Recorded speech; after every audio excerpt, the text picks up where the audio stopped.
Is this happening to you? Then you're in the right place for video game training. In this video, we'll take a look at how to defeat Marbled Gohma on The Legend of Zelda Tears of the Kingdom.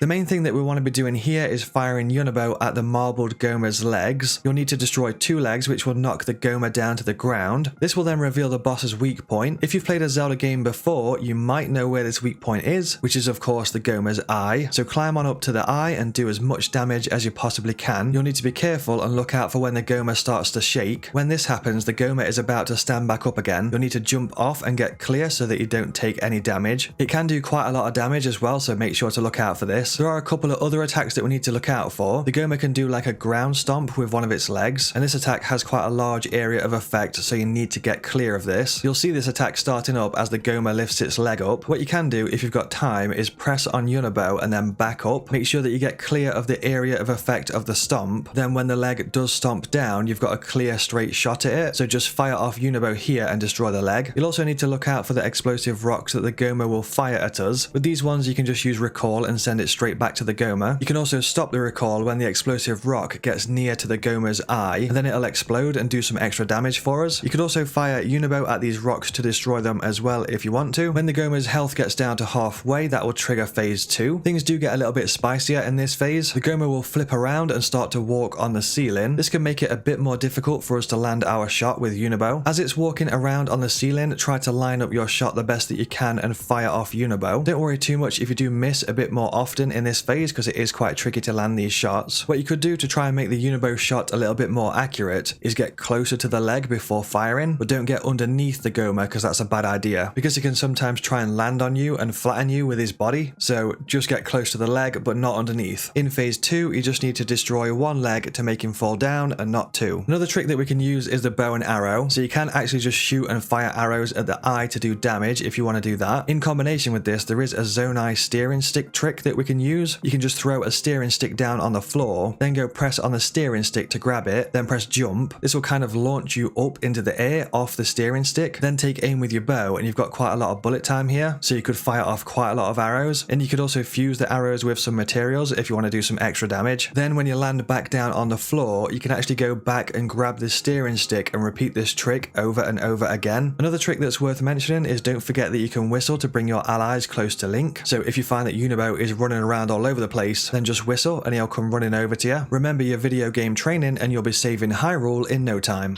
If you did enjoy this video, I'd massively appreciate it if you pop it a like. That would help me out so much. And if you want to see more video game guides, hints, tips and tricks from me, then press that subscribe button. Thank you very much if you do. Other than that, thank you very much for watching and enjoy the rest of your day.